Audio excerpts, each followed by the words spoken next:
السلام عليكم ورحمة الله وبركاته. الحمد لله رب العالمين، والصلاة والسلام على أشرف الأنبياء والمرسلين نبينا محمد وعلى آله وأصحابه أجمعين ومن تبعهم بإحسان إلى يوم الدين. أما بعد، فأعوذ بالله من الشيطان الرجيم. حافظوا على الصلوات والصلاة الوسطى وقوموا لله قانتين. اللهم صل على محمد وعلى آل محمد كما صليت على إبراهيم وعلى آل إبراهيم إنك حميد مجيد. اللهم بارك على محمد وعلى آل محمد كما باركت على إبراهيم وعلى آل إبراهيم إنك حميد مجيد. সম্মানিত আমার প্রিয় ভাইরা, মহান মুনিবের দয়ায় আমরা আজকের ক্লাস শুরু করতে যাচ্ছি। সকল ভাইদেরকে বলবো, যারা লাইভে আছেন এখন বা অংশগ্রহণ করবেন, সবাইকে বলবো যে সম্ভব হলে যতটুকু সম্ভব আপনার বন্ধুবান্ধবদের কাছে একটু প্রোগ্রামটা শেয়ার করে দিবেন, যাতে করে তারাও এর দ্বারা উপকৃত হতে পারে। ভাইয়েরা, ইসলামের দ্বিতীয় নম্বর রুকন বা ভিত্তি হলো সালাত বা নামাজ। আমরা সবাই আলহামদুলিল্লাহ এই বিষয়ে অনেক মোটামুটি ছোটকাল থেকে শুনছি, শিখছি বা নিজেরা আমল করার চেষ্টা করতেছি, কিন্তু অনেকেই এই সালাত আদায় করার ক্ষেত্রে আমাদের কি কি করণীয়, কোন কাজগুলো আমাদের জন্য ফরজ, কোন কাজগুলো ওয়াজিব, কোনটা সুন্নত, এইটা পার্থক্য করতে জানে না। কিন্তু একটা হয়তো সালাত আদায় করতেছে, পড়তেছে, কিন্তু সেইটা বুঝতেছে না কোনটা আমার জরুরি, কোনটা না হলেও চলবে। এই জন্য আমি আজকের আপনাদের এই বিষয়ে যে তিনটি বিষয়ের উপরে কথা বলব। আমরা সালাতে দাঁড়ানোর পূর্বে, সালাতে তাকবীরে তাহরিমার মাধ্যমে সালাত শুরু হয়। এই তাকবীরে তাহরিমার পূর্বে আমাদের প্রত্যেকটা মুসলমানের উপরে নামাজ ফরজ হওয়ার জন্য 9টি শর্ত আছে। এই 9টি শর্ত যদি কারোর কাছে পাওয়া যায়, তাহলে ওই ব্যক্তির উপরে নামাজ পড়া ফরজ। এই এগুলা নামাজের তাকবীরে তাহরিমার আগে এর বেশি থাকতে হবে। আর তাকবীরে তাহরিমা বলার পর, অর্থাৎ প্রথম যে আমরা তাকবীরটা দিই, এটাকে তাকবীরে তাহরিমা, যে তাকবীরের পরে দুনিয়াবি কাজকর্ম হারাম হয়ে যায়। এই তাকবীরে তাহরিমার থেকে নিয়ে সালাম ফেরানো পর্যন্ত এর মধ্যে যে কাজগুলা নামাজি ব্যক্তিরা করে, এই কাজগুলা 3 ভাগে বিভক্ত। কিছু কাজ আছে যেগুলাকে রোকন বা ফরজ বলা হয়, যে কাজগুলা বাধ্য, কোনো রকমের ইচ্ছা অনিচ্ছা কোনো রকমের সারলে নামাজ জায়েজ হবে না, নামাজ নষ্ট হয়ে যাবে, বাতিল হয়ে যাবে। আর কিছু কাজ আছে ভুলবশত, ইচ্ছাকৃত ছেড়ে দিলে নামাজ বাতিল হয়ে যাবে, ভুলবশত ছাড়লে সেজদা সহ করতে হবে। 3 নম্বর হলো কিছু কাজ আছে যে কাজগুলাকে সুন্নত বলা হয়, এগুলা করা চাই, কিন্তু কোনো কারণে ছেড়ে দিলে নামাজের সওয়াবে কমতি হলেও মূল নামাজে কোনো সমস্যা হবে না। আশা করি আপনারা একটু মূল কথাটা বুঝতে। এবার আসুন আমরা একটু পার্থক্য করে নিয়ে দিই। বলেছিলাম তাকবীরে তাহরিমার মাধ্যমে সালাতের শুরু হয়, নামাজের শুরু। এই নামাজের শুরু হওয়ার আগে প্রত্যেকটা নামাজি ব্যক্তির মধ্যে 9টি শর্ত তার মধ্যে পাইতে হবে। 1 নম্বর হলো যে মুসলমান হওয়া লাগে। এটা আমরা সবাই বুঝতেছি। মুসলমান না হয়ে আপনি সালাত সারাদিন দিকে আদায় করলো, এই সালাতের কোনো মূল্য আল্লাহর কাছে হবে না। যেহেতু আগে প্রথম শর্ত হলো ঈমান থাকতে হবে, আল্লাহর প্রতি বিশ্বাস স্থাপন করার পরেই এই সালাতের মূল্য হবে। আর যদি বিশ্বাস স্থাপন না করেন, তাহলে সালাতের কোনো মূল্য আল্লাহর কাছে নাই। তাইলে 1 নম্বর হচ্ছে যে সালাত আদায় মুসলমান হতে হবে। 2 নম্বর হচ্ছে জ্ঞান সম্পন্ন হতে হবে, অর্থাৎ তার আকলটা ঠিক থাকতে হবে, তার বিবেক বুদ্ধি ঠিক থাকতে হবে। কেননা পাগল যারা আছে, যাদের ব্রেন ঠিক নেই, যারা পাগল, এই পাগলের ইবাদত আল্লাহর দরবার কবুল না, কারণ সে শরীয়তের মুকাল্লাফ নেই, কারণ সে জানে না কি করতেছে, কি বলতেছে। তাই সেই জন্য পাগল শরীয়তের মুকাল্লাফ নয়, তাই পাগলের উপরে নামাজ ফরজ না। যদি কেউ পড়তে পারে, কিন্তু তারপরে নামাজ ফরজ নেই। কেননা নামাজে কি বলে কি করে এগুলো বুঝতে হবে, পাগলের তো সে বুঝে নেই। সেই জন্য পাগলের পরে সালাত ফরজ হয় না। সালাত ফরজ হওয়ার জন্য শর্ত হলো যে জ্ঞান সম্পন্ন হতে হবে, মানে তার বিবেক বুদ্ধি কাজ করে এমন হইতে হবে। 3 নম্বর হচ্ছে যে তামিজ, যেটাকে বলে, অর্থাৎ ভালো মন্দের মধ্যে পার্থক্য করার এই যোগ্যতা থাকতে হবে। যার কিছুই বুঝে না, যেমন ছোট বাচ্চারা আছে, এরা ওই কোনটা ভালো কোনটা মন্দ কিছু বুঝে না, এই রকমের ছোট বাচ্চাদের উপরে সালাত ফরজ হবে না। তবে ভালো মন্দ একটু বুঝার মতো যে বয়সটা, সেটা হলো কমপক্ষে 7 বছর থেকে। তাই আল্লাহ রাসূল আমাদেরকে নির্দেশ দিয়েছেন, মুরু আওলাদাকুম বিস-সালাতি ওয়া হুম আবনাউ 7 সিনিন, তোমরা তোমাদের সন্তানদেরকে সালাতের নির্দেশ দাও যখন তাদের বয়স 7 বছরে পদার্পণ করে। ওয়াদরিবুহুম আলাইহা ওয়া হুম আবনাউ 10 সিনিন, তাদের বয়স যখন 10 বছর হয়, অর্থাৎ তারা যখন 10 বছরে পদার্পণ করবে, তাদেরকে তোমরা কি করো, সালাত আদায় না করলে হালকা করে মারো। ওয়াফাররিকু বাইনাহুম ফিল মাদাজি, এবং তাদের শয়ন স্থলে, এটা ছেলে মেয়ে বা ছেলের ছেলে আলাদা আলাদা করে দিবে, এক জায়গায় এক কম্বল নিচে এক কেতে আর ঘুমাতে দিবে না। তাহলে এর দ্বারা বোঝা গেল যে এই ভালো মন্দের পার্থক্য, এই শক্তি থাকতে হবে। আর এই শক্তিটা কমপক্ষে 7 বছর বয়সের থেকে শুরু হয়, এর কমই হলে ছোট ছেলেরা, বাচ্চারা এটা বুঝে না, তাই 7 বছর বয়স থেকে সালাতের নির্দেশ দিবে। তারপরে এর সাথে আরেকটা শর্ত, এটা বলে যে আমাদের এটা হচ্ছে যে এই যদি আমরা যে বলি সাথে প্রাপ্তবয়স্ক হওয়া, তার মানে হলো একজন মানুষ সাবালেগ হওয়ার পরে তারপরে কি হয়, সালাত ফরজ হয়। সাবালেগ হওয়ার আগে, অর্থাৎ প্রাপ্তবয়স্ক হওয়ার আগে তারপরে সালাত ফরজ হয় না। তবে 7 বছর থেকে সালাতের নির্দেশ দিতে বলা হয়েছে, এটা হতো। তারপরে 4 নম্বর যেটা হলো যে শরীরে, কাপড়ে এবং নামাজের স্থানে কোনো নাপাকি থাকলে সেটাকে দূর করতে হবে। কেননা নাপাকি সাথে করে নিয়ে সালাত আদায় করলে সালাত আদায় হবে না। তাই শরীরের ভিতরে অথবা যে জামা পরিয়েছে সেই জামার মধ্যে অথবা নামাজের স্থানের ভিতরে যদি কোনো নাপাকি থাকে, সেই নাপাকিটা দূর করতে হবে। তারপরে 5 নম্বর হলো যে এই নাপাকি দূর করার পরে পবিত্রতা অর্জন করতে হবে। এই পবিত্র অর্জনটা যদি পানি দ্বারা করবে, যদি কখনো কোনো কারণবশত পানি পাওয়া না যায়, তাহলে সে তায়াম্মুম করবে। আর এই পবিত্রতার ক্ষেত্রে কিছু কিছু কাজ আছে যেগুলোর দ্বারা অজুর মাধ্যমে পবিত্র হয়, যেমন কারোর পেশাব পায়খানা করার পরে সে পবিত্রতা অর্জন করতে, তাহলে শুধু অজু করলেই হবে। কিন্তু কারোর যদি কেউ যদি স্ত্রীমেন্ট করে থাকে অথবা স্বপ্নদোষ হয়ে থাকে, তাহলে সেক্ষেত্রে, বা মহিলার মাসিক থেকে সে পাক হয়েছে, নিফাস থেকে পাক হয়েছে, সেক্ষেত্রে তাদের উপরে পবিত্রতার জন্য গোসল করতে হবে, গোসলের মাধ্যমে পবিত্রতা। তাহলে সালাত আদায় করার পূর্বে অবশ্যই তাকে পবিত্রতা অর্জন করতে হবে। এইবার যদি অজুর মাধ্যমে হয় অজুর, আর যদি গোসল ফরজ হয়ে থাকে তাহলে গোসলের মাধ্যমে হয়, তাকে পবিত্রতা অর্জন করে সালাতের জন্য প্রস্তুতি নিতে হবে। 6 নম্বর শর্ত হলো সতর ঢাকতে হবে, অর্থাৎ নামাজের পূর্বে এগুলো ঠিক করতে হবে, সতর ঢাকতে হবে। সতরটা কতটুকু? একজন পুরুষের জন্য নাভি হতে হাঁটু পর্যন্ত এতটুকু ঢাকা ফরজ আইন, এটা ঢাকতে হবে, ফরজ, এটা তাকে ঢাকতে হবে। তবে সারা শরীর আবৃত করে নামাজ পড়া এটা সুন্নত।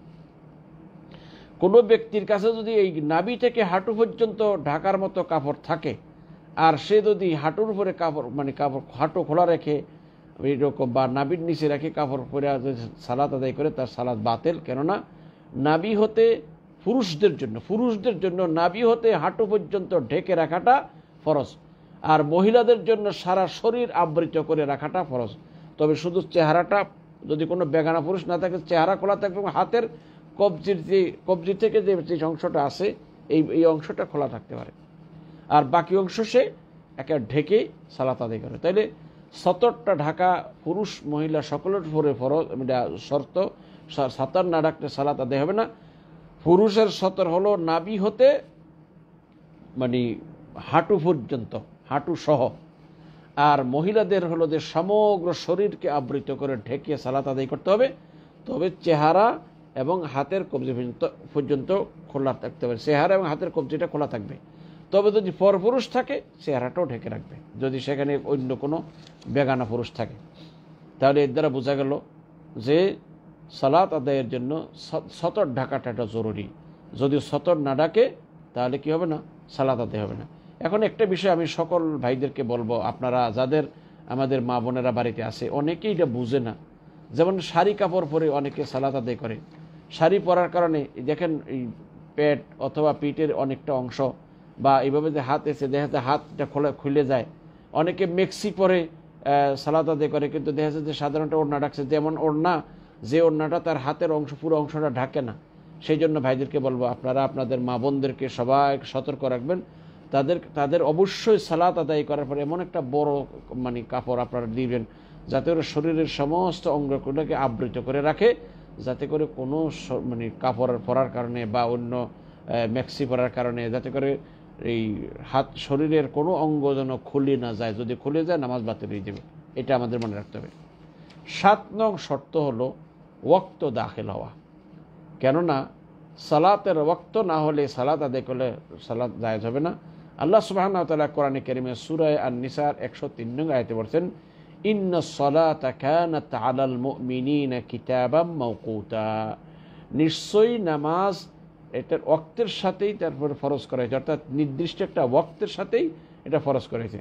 তাইলে প্রত্যেকটা সালাতের জন্য একটা নির্দিষ্ট সময় আছে, সেই সময়ের ভিতরেই সালাত আদায় করতে হবে। এই সালাত এই তার নির্দিষ্ট সময় ছাড়া যদি কেউ সালাত আদায় করে তার সালাত শুদ্ধ হবে না। তাহলে নামাজ ফরজ হওয়ার জন্য ওয়াক্ত হওয়া এটা জরুরি বিষয়, এটা মনে রাখতে হবে। 8 নম্বর হলো ইস্তিকবালুল কিবলা বা কেবলামুখী হওয়া। আপনি যখন সালাত আদায় করতে যাবেন আপনাকে অবশ্যই কেবলার দিকে মুখ করেই সালাত আদায় করতে হবে।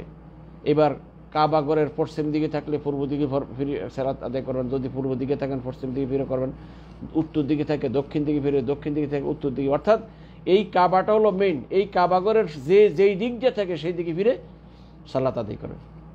তাহলে ইস্তেকবালে কেবলা, কেবলামুখী হওয়া এটা সালাতের একটি শর্ত। কেবলামুখী হওয়া ব্যতীত সালাত আদায় করলে সালাত আদায় হবে না। তবে 60টি ক্ষেত্র আছে যেখানে কেবলামুখী হওয়া ছাড়াও সালাত আদায় করলে আদায় হবে। যেমন একজন হলো যে যদি কোনো ব্যক্তি এমন এক জায়গায় গেছে সেখানে কেবলা কোন দিকে নির্ণয় করার মতো তার কাছে কোনো কম্পাসও নাই, অথবা রাত হয়ে গেছে, রাত সূর্য দিয়ে বুঝতেছে না, এই অবস্থায় আশেপাশে কোনো ব্যক্তিকে জিজ্ঞাসা করতে পারতেছে না, তার আশেপাশে জিজ্ঞাসা করার মতো কোনো লোকও পায় না, তখন সে নিজের চিন্তা করবে, চিন্তা করে যেদিকে তার মনের সুখী হয় সেই দিকেই ফিরে সালাত আদায় করবে। এখন সে মনে করেন একদিকে তার মনের যুক্তি, হ্যাঁ এইটা বোধহয় কেবলা, এই দিকে ফিরে সে কেবলামুখী হয়ে মনে করে সালাত আদায় করছে, কিন্তু নামাজের পর সে জানতে পারলো যে কেবলাটার পূর্ণ বিপরীত ছিল। এখন যদি সালাত আদায় করার পরে যদি অবগত হয় সালাত আদায় হয়ে যাবে, তার আর কোনো পুনরায় সালাত আদায় করা লাগবে না, যেহেতু সে চেষ্টা করেছে এই জন্য চেষ্টা করার পরে, এই সাধনা করার পরে তারপরে সে যেটা তার বিবেকে ধরছে, তার কাছে স্থির হয়েছে সেটা সে করেছে, এই জন্য সমস্যা নেই। 2 নম্বরে যদি কোনো ব্যক্তি অন্ধ মানুষ, সে কেবলা কোন দিকে জানে না, আশেপাশে কেউ বলে দেওয়ার মতো লোক নাই, তাহলে সে যে দিকে পারে সেই দিকে গিয়ে পড়বে। অথবা এটার এমনও হতে পারে, যেমন হসপিটালে অনেক সময় এমন অবস্থা থাকে যে আপনার যেই বেডটা মনে করেন কেবলার বিপরীত দিকে, অথবা এমন দিকে যে আপনি কেবলামুখী হইতে পারতেছেন না, বা আপনার এমন অসুস্থ যে আপনি কেবলার দিকে ফিরতে পারতেছেন না, সালাতের সময় হয়েছে, এখন আপনাকে কেউ কেবলামুখী করে দেওয়ার মতো নাই, তাহলে আপনি এখন সালাত আদায় করবেন, কেবলামুখী হওয়াটা জরুরি, কিন্তু আপনার জন্য কেবলামুখী হয়ে সালাত আদায় করা সম্ভব হচ্ছে না, কারণ আপনার এই যেই বেডে শুয়ে আছেন সেই বেডটা কেবলার বিপরীত দিকে, অথবা এমন দিকে যে আপনি কেবলামুখী হইতে পারতেছেন না, অথবা এমনভাবে আপনাকে রাখছে যে আপনি কেবলার দিকে ফিরতে পারতেছেন, লড়তে পারতেছেন না। সেই অবস্থাতে ওই যে ফাইনামা তুয়াল্লু ফাসাম্মা ওয়াজহুল্লাহ, যেদিকে তোমরা মুখ ফেরো সেদিকে আল্লাহ আছে, সেই মনে করতে সে আপনাকে ওই দিকে ওই কথা মনে করেই সে কী করবে, সালাত আদায় করবে। এবার কেবলামুখী হওয়াটা শর্ত এখানে পূর্ণ হচ্ছে না, কেননা সে অপারগতার কারণে কেবলামুখী হওয়া ছাড়া সালাত আদায় করলেও সালাত হবে। তবে পরিবর্তন করার মতো, কেবলামুখী হওয়ার মতো, সহযোগিতা করার মতো কোনো লোক থাকার পরে যদি কেউ কেবলামুখী হওয়া ছাড়া সালাত আদায় করে সালাত শুদ্ধ হবে না। তারপরে 3 নম্বর হলো যে যদি এমন অবস্থা হয় যে আপনি এমন এক জায়গাতে আছেন যে আপনি কেবলামুখী হইতে পারতেছেন না, দুশ্মন সেই দিকে আছে, সেদিকে এমন এক জায়গায় পড়ছেন, এখন আপনি ওইদিকে ফিরলে কেউ চিনবে, হয়তো আপনাকে হত্যা করবে, কথার কথা এমন যদি হয়, তাহলে যে অবস্থাতে আপনি আসেন সেই অবস্থাতে সালাত আদায় করে দিবেন, আপনার কেবলামুখী না হলেও সালাত আদায় হয়ে যাবে। এমনিভাবে সফররত অবস্থায় বাহনের উপরে সাওয়ার হয়ে যখন সে কেউ চলে, যেমন উটের উপরে, গাড়িতে, প্রাইভেট কারে, আপনি ভাবতেছেন যে আমি গাড়িতে বসে, ড্রাইভার যেহেতু গাড়ি চালাইতেছে, আমি বসে বসে কী করবো, সর আমি নফল সালাত পড়ি, সমস্যা নাই। তাইলে আপনি যদি প্রথমভাবে কেবলামুখী হওয়া সম্ভব হয় তো আলহামদুলিল্লাহ, যদি সম্ভব না হয় তাহলে আপনি আল্লাহ মতওয়াজ্জি আপনি কী করবেন, সালাত আদায় করবেন, সালাত শুদ্ধ হয়ে যাবে, সমস্যা নেই। কেননা রাসূলুল্লাহ সাল্লাল্লাহু আলাইহি ওয়াসাল্লামও এরকম বাহনের উপরে সাওয়ার হয়ে তিনি কী করতেন, সালাত আদায় করতেন। এইবার তার ওঁট ডানে বামে যেদিকে করছে সমস্যা নেই, কেননা তার নিয়ত ও কেবলামুখী হয়ে সালাত আদায় করার ছিল। সেই জন্য এই ব্যাপারে আপনার মনে রাখতে হবে যে এই 4টি কারণে কেবলামুখী না হইলেও সালাত শুদ্ধ হয়ে যায়। 9 নম্বর এবং শেষ শর্ত যেটা, সেটা হলো সালাত আদায় করার পর তাকবীরে তাহরিমা দিয়া সালাত শুরু করার পূর্বে, নামাজ শুরু করার পূর্বে অবশ্যই অবশ্যই অবশ্যই আপনি কোন নামাজ পড়তেছেন, কি নামাজ পড়তেছেন, সেটা মনে মনে নিয়ত করতে হবে। নিয়ত একটা জরুরি বিষয়। এখানে আমি একটি বিষয় ভাইদেরকে স্মরণ করাই দিতে চাই। আমাদের এই সৌদি আরবে যারা আমরা প্রবাসীরা আছি, এই বিষয়ে আলহামদুলিল্লাহ এখন তো মোটামুটি তেমন কথাবার্তা হয় না। আমি যখন আজ থেকে আরও 27-28 বছর আগে এখানে আসছি, তখন দেখা গেছে যে অনবরত মানুষ প্রশ্ন করে যে ভাই এই দেশে নিয়ত পড়ে না, এই দেশে নিয়ত করে না, এরা কিসের নামাজ পড়ে? উত্তর হবে ভাই নিয়ত অবশ্যই লাগবে, নিয়ত ব্যতীত কোনো সালাত আদায় হবে না। নিয়ত অবশ্যই করতে হবে, নিয়ত ব্যতীত সালাত শুদ্ধ হবে না। তবে সালাত শুদ্ধ হওয়ার জন্য আপনার কী নিয়ত লাগবে, তো নিয়তটা মনের ভিতর হবে। আপনি সালাতে দাঁড়ানোর পূর্বে আগে কোন সালাত আদায় করতেছেন সেটা মনের ভিতর স্থির করবেন, যে আমি এই সালাতটা আদায় করতেছি, অমুক সালাত আদায় করতেছি, আল্লাহু আকবার, এটা বলে আপনি নিয়ত কর, মনের ভিতরে একটা স্থির করে। কেননা নিয়তের অর্থ হলো, আর নিয়ত হিয়া ইরাদাতুল কলব, মনের সংকল্পের নাম হলো নিয়ত। আপনি যখন মনের ভিতর স্থির করলেন যে আমি এই সালাতটা আদায় করতেছি, এইটা স্থির করে আল্লাহু আকবার বললেন, তাই এরপর থেকে আপনি সালাতে প্রবেশ করে ফেলছেন, সালাত শুরু হয়ে গেছে। তাইলে নাওয়াইতু আন উসাল্লি লিল্লাহি তাআলা যেটা আমরা পড়ি, এই পড়াটা অতিরিক্ত, এটা রাসূল সাল্লাল্লাহু আলাইহি ওয়াসাল্লাম এইভাবে পড়েন নাই, সাহাবায়ে কেরাম এভাবে পড়েন নাই। তবে কোন নামাজ আপনি পড়তেছেন, কোন আমল করতেছেন, সেটা অবশ্যই আপনার মনের ভিতরে থাকতে হবে। তাকবীর বলার আগে, আল্লাহু আকবার বলে তাকবীর বাঁধার পূর্বে অবশ্যই অবশ্যই আপনার মনের ভিতরে থাকতে হবে যে আমি জোহরের 4 রাকাত ফরজ সালাত আদায় করতেছি, আসরের 4 রাকাত ফরজ, কথার কথা মাগরিবের 3 রাকাত অথবা 2 রাকাত তাহিয়াতুল মসজিদ পড়তেছি, 2 রাকাত তাহিয়াতুল ওযু পড়তেছি, বা আমি 2 রাকাত ফজরের সুন্নত পড়তেছি। এইরকম যেই সালাতটাই আপনি পড়বেন, এটা আপনি অবশ্যই এটা নিয়ত করে রাখবেন। এটা নিয়ত মনের ভিতরে স্থির করেই সালাত আদায় করতে। এই হলো যে মোট 9টি শর্ত। আশা করি ভাইরা বুঝতে পেরেছেন। এবার আসুন, সালাতে দাঁড়ানোর পরে আমরা যখন এই সালাতের জন্য দাঁড়াবো, সেখানে তাকবীর বলা থেকে নিয়ে সালাম ফেরানো পর্যন্ত যতগুলা কাজ মুসল্লিগণ করেন, সেই কাজগুলো বলেছিলাম 3 ভাগে বিভক্ত। কিছু কাজ আছে মুসল্লির জন্য বাধ্যতামূলক, এটা করতেই হবে, না করলে সালাত শুদ্ধ হবে না, নামাজ বাতিল। আর কিছু কাজ আছে ইচ্ছাকৃত, যদি কেউ ছেড়ে দেয় নামাজ বাতিল, যদি ভুলবশত ছেড়ে দেয় তাহলে তাকে সেজদা সহু করতে হবে। আর কিছু কাজ আছে যদি ভুলবশত বা ইচ্ছা ছেড়ে দিল, সালাত আদায় হয়ে যাবে, কিন্তু সওয়াবের মধ্যে কমতে হবে। প্রথমটা যেটা বাধ্যতামূলক করতেই হবে, ইচ্ছা অনিচ্ছায় কোনো রকম ছেড়ে দিলে নামাজ হবে না, সেটা হলো যে রোকন বা ফরজ। আর যেগুলো কোনো কারণে ভুলবশত ছুটে গেলে সেজদা সহু করতে হবে, ইচ্ছাকৃত ছাড়লে নামাজ বাতিল, এগুলাকে ওয়াজিব বলা হয়। আর যে সমস্ত কাজগুলো ভুলবশত বা ইচ্ছাকৃত ছেড়ে দিলেও সালাত আদায় হয়ে যাবে কিন্তু সওয়াবে কমই হবে, এই সমস্ত কাজগুলোকে সুন্নত বলা হয়। এবার আসুন, সালাতের ভিতরে মোট 14টি রোকন রয়েছে। এগুলো একটু ভালো করে শুনলে আপনাদের উপকার হবে। 14টি রোকন কি কি? 1 নাম্বার, কিয়াম মাআল কুদরাহ, অর্থাৎ সামর্থ্য থাকলে দাঁড়ানো ফরজ। তাহলে বোঝা গেল কোনো ব্যক্তির যদি ফরজ সালাত দাঁড়িয়ে পড়ার মতো ক্ষমতা থাকে আর সে যদি বসে বসে পড়ে, তাহলে তার সালাত আদায় হবে না। আবারও বলছি, কোনো পুরুষ কিংবা নারী দাঁড়িয়ে যদি ফরজ নামাজ আদায় করার মতো ক্ষমতা রাখে আর সেই ব্যক্তি যদি বসে বসে ফরজ নামাজ আদায় করে, সর্বসম্মতিক্রমে ওই ব্যক্তির নামাজ বাতিল। তবে হ্যাঁ, নফল নামাজ দাঁড়িয়ে পড়লে পরিপূর্ণ সওয়াব পাওয়া যাবে, কিন্তু বসে পড়লে অর্ধেক সওয়াব কিন্তু নফল নামাজ হবে। কিন্তু ফরজ নামাজ দাঁড়িয়ে সালাত আদায় করার মতো সামর্থ্য থাকলে বসে সালাত আদায় করলে সালাত হবে না। এবার নারী পড়ুক আর পুরুষে পড়ুক, সকলের জন্য এক কথা মনে রাখতে হবে। 2 নাম্বার, তাকবীরে তাহরিমা, অর্থাৎ এই যে আমরা প্রথম যে তাকবীর দেওয়ার পরে দুনিয়াবী সমস্ত কাজ হারাম হয়ে যায়, সেই তাকবীরে তাহরিমা। আল্লাহ রসুল বলেছেন, তাহরিমুহা আত তাকবীর ও তাহলিলুহা আত তাসলিম, যে এই সালাতের এই যেই তাকবীর দেওয়ার পরে সমস্ত দুনিয়াবী কাজ কারবার, কথাবার্তা, খাওয়া দাওয়া সব হারাম হয়ে যায়, এটাকে তাকবীরে তাহরিমা বলা হয়। প্রথম যে তাকবীরটা দেওয়া হয় সেই তাকবীরে তাহরিমা। এই তাকবীরে তাহরিমা নামাজের ভিতরে দেওয়া এটা ফরজ। যদি কেউ তাকবীরে তাহরিমা না দেখে নামাজের ভিতরে প্রবেশই করে নেই, সেই জন্য এটা তাকবীরে তাহরিমা অবশ্যই দিতে হবে। 3 নম্বর হচ্ছে সূরা সূরা ফাতিহা পাঠ করা। সূরা ফাতিহা পাঠ করা এটাও একটা নামাজের রকন। সেই জন্য অবশ্যই সালাত যদি নিজে পড়ি বা জামাত ইমাম হয়ে পড়ি, সেখানে সূরা ফাতিহা পাঠ করতে হবে। এই বিষয়ে ইনশাআল্লাহ আমি পরবর্তী দার্সে এটা আমি একটু আলোচনা করব। আজ বেশি রাত্রে শুরু করতে দেরি হয়ে গেছে দেখে বিস্তারিত সেদিকে যাচ্ছি না। 4 নম্বর হলো রুকু করা। তাহলে নামাজের ভিতরে রুকু করা একটা ফরজ। কোনো ব্যক্তি ইচ্ছাকৃত যদি রুকু ছেড়ে দেয় বা ভুলবশত ছেড়ে দেয়, নামাজ এইটা বাতিল হয়ে যাবে, বরং তাকে কি করতে হবে, এই রাকাত বাদ দিয়ে আরেকটা রাকাত পড়তে হবে। 5 নম্বর হলো যে রুকুর থেকে উঠে সোজা হয়ে দাঁড়ানো। রুকু করা একটা ফরজ, রুকুর থেকে সোজা হয়ে দাঁড়ানো আরেকটা ফরজ। এখানে কেউ এটাকে সুন্নত না, এটা অবশ্যই দাঁড়াতে হবে, না হলে নামাজ শুদ্ধ হবে না। তারপরে 6 নম্বর হচ্ছে যে সিজদা করা ফরজ। তবে সিজদার ক্ষেত্রে 7টি অঙ্গের উপরে টেক লাগাইয়া নাক আর কপাল, 2 হাত, 2 হাঁটু, 2 পা, এইটা মাটির মধ্যে লাগাইয়া সিজদা করতে হবে। রাসূল সাল্লাল্লাহু আলাইহি ওয়াসাল্লাম বলছে, আমাকে আল্লাহর পক্ষ থেকে আদেশ করা হয়েছে 7টি অঙ্গের উপরে ভর করে সালাত আদায় করার জন্য।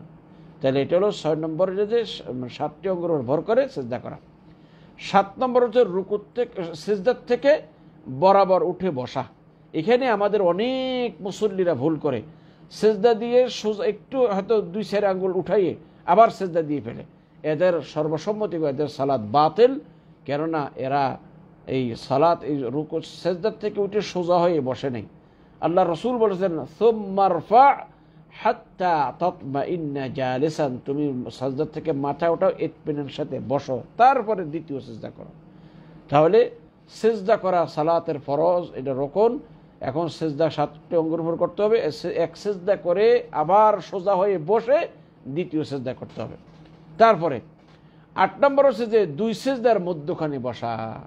এটা কেউ সুন্নত বলছে না, 2 সিজদার মধ্যখানে দিয়ে বসা। আল্লাহ রাসূল বলছে,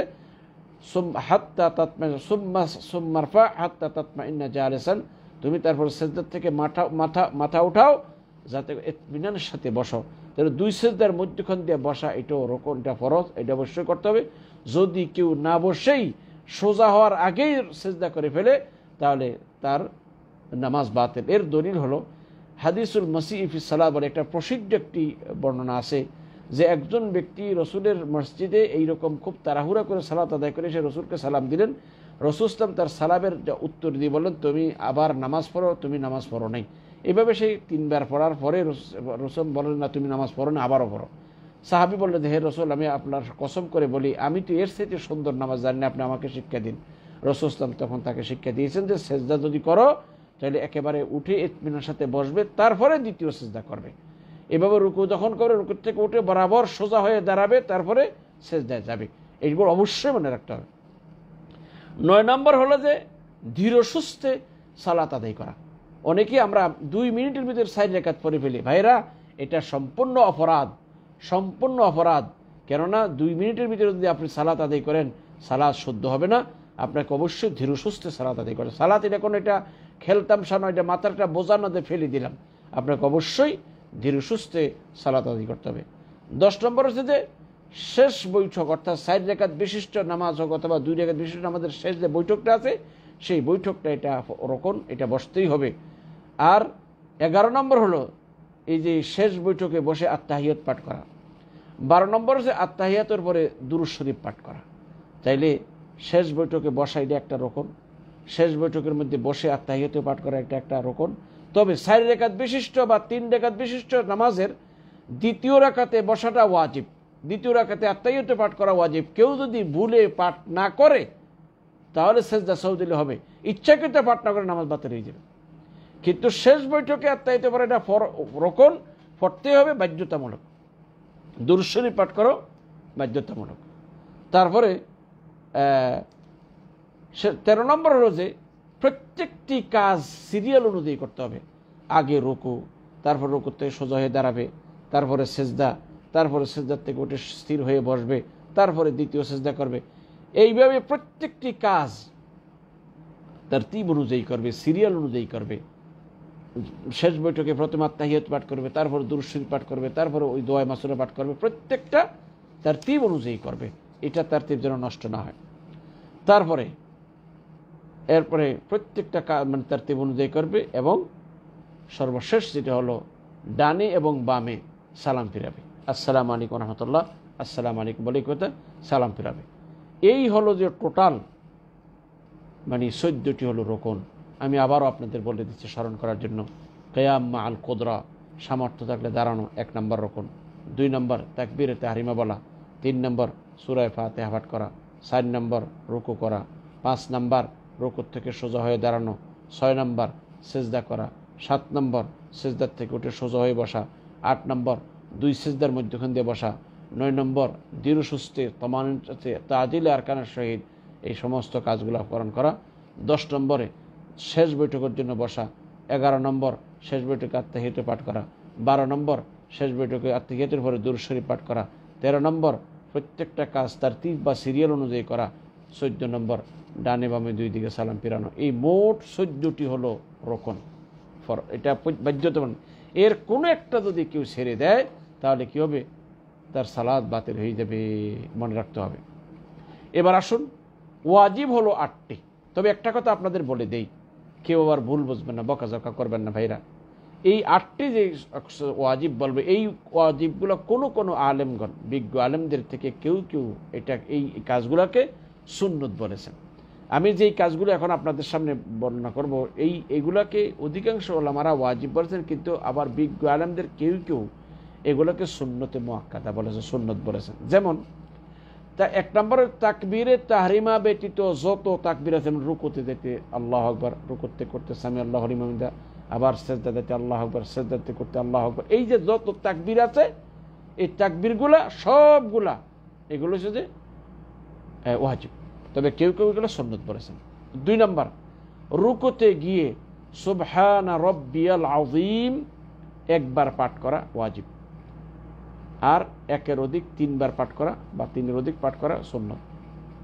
তারপরে 3 নম্বর রুকু থেকে সোজা হয়ে দাঁড়িয়ে সামি আল্লাহু লিমান হামিদা নিজে পড়লে অথবা ইমাম হয়ে পড়লে সামি আল্লাহু লিমান হামিদা বলবে। কিন্তু যদি মুক্তাদি হয় তাহলে রব্বানা লাকা, এটা আরেকটা হচ্ছে রব্বানা লাকাল হামদ। এটা হচ্ছে যে 4 নম্বর, মুক্তাদি যদি হয় তো রব্বানা লাকাল হামদ বলবে। আর একা যদি পড়ে তাহলে সামি আল্লাহু লিমান হামিদার পর রব্বানা লাকাল হামদ বলবে। ইমাম যদি হয় তাহলে সামি আল্লাহু লিমান হামিদা বলবে। মুক্তাদি রব্বানা লাকাল হামদ বলে। একা বললে সামি আল্লাহু লিমান হামিদা, রব্বানা লাকাল হামদ দুটোটা বলতে হবে। 5 নম্বর সিজদার মধ্যে সুবহানা রাব্বিয়াল আ'লা একবার পাঠ করা ওয়াজিব, 1-এর অধিক পাঠ করা সুন্নাত।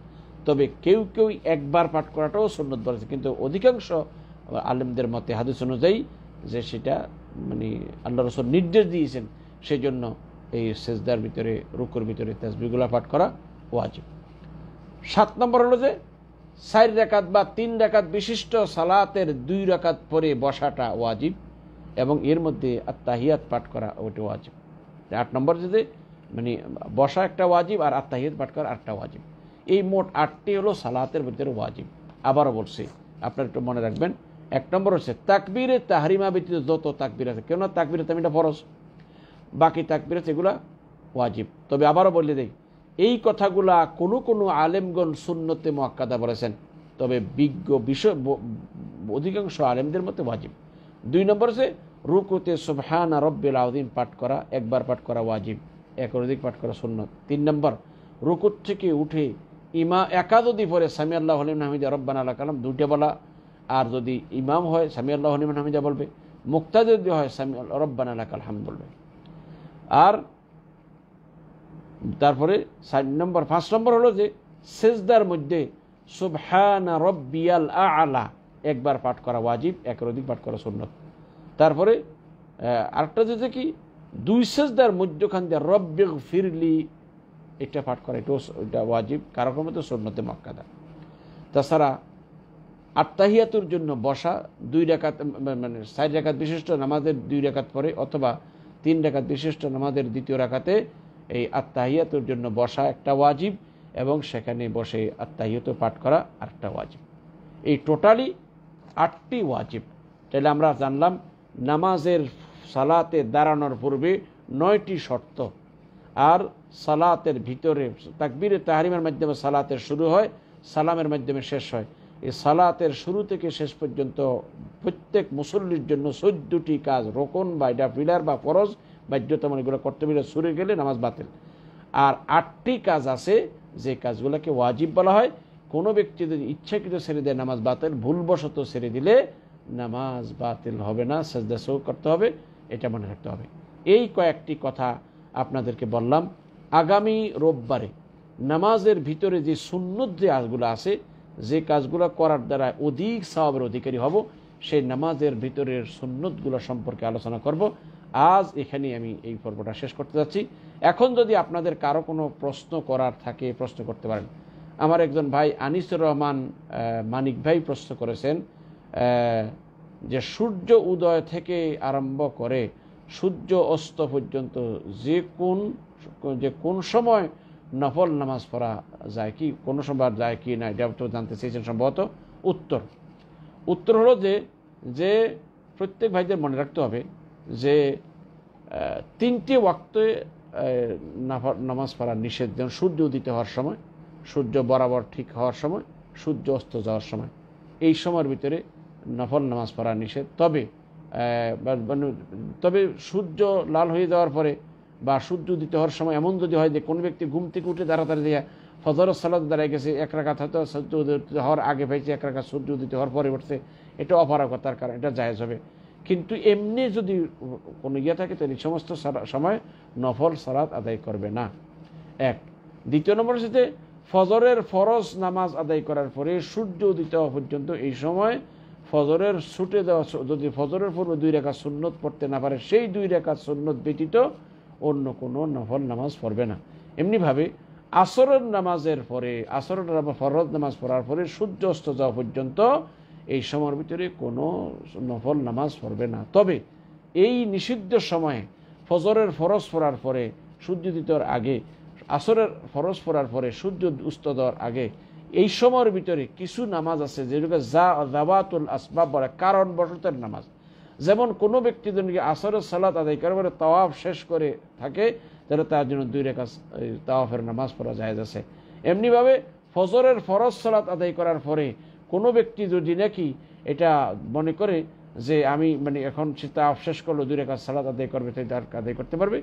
এমনিভাবে কোনো ব্যক্তি যদি নাকি মসজিদে সালাত আদায় করে বেরিয়ে চলে গেছিল, পরবর্তীতে আবার আসলো মসজিদে একটু জিকির আজকার করবে, তেলাওয়াত করবে, তাহলে বসার পরে 2 রাকাত তাহিয়াতুল মসজিদ পড়া জায়েজ তার জন্য। কেননা আল্লাহ রাসূল বলেছেন কেউ যখন মসজিদে প্রবেশ করবে সেই জন্য বসার পরেও 2 রাকাত সালাত আদায় করে।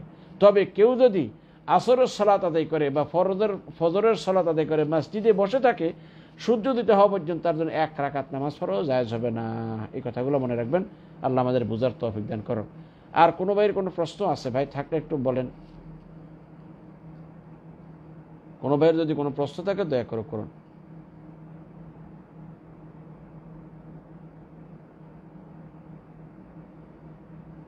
সম্ভবত নাই মনে হয়। ইনশাআল্লাহ আগামীকাল রাত্রে আবার দেখা হবে, আমাদের আকীদার বিষয়ে আলোচনা হবে।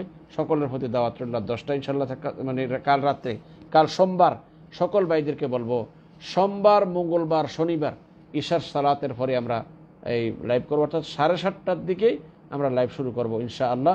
সকল ভাইদের প্রতি দাওয়াত রইল। আগামীকাল রাত সৌদি আরবের সময় রাত 7:30টায় আমরা আমাদের আকীদা বিষয়ে আমাদের ক্লাস হবে, এবং মঙ্গলবার রাত 7টা এশার নামাজের পরে 7:30 ইনশাআল্লাহ রাসূলুল্লাহ সাল্লাল্লাহু আলাইহি সাল্লামকে আল্লাহ সুবহানাহু ওয়া তাআলা পরকালে কি মহান মর্যাদা দিবেন সেই সম্পর্কে ইহকাল সম্পর্কে, ইহকালে কী কী মর্যাদা আল্লাহ দিয়েছেন সেটা গত সপ্তাহে আলোচনা করেছি, এবং পরকালে আল্লাহ পাক আল্লাহ রসুলকে কী মহান মর্যাদা দিবেন যেটা সৃষ্টির কোনো ব্যক্তি, সৃষ্টি জগতের কেউ পায় নাই, পাবে না, সেই সম্পর্কে আগামী মঙ্গলবার আলোচনা হবে। সকলের প্রতি আমার দাওয়াত রইল, আল্লাহ আমাদের সকলকে কথাগুলো বোঝার তৌফিক দান করুক। এই বলে আজকের এই প্রোগ্রাম এখানে শেষ করলাম। ওয়া আখিরি দাওয়ানা আনিল হামদুলিল্লাহি রাব্বিল আলামিন। আসসালামু আলাইকুম ওয়া রাহমাতুল্লাহি ওয়া বারাকাতুহু।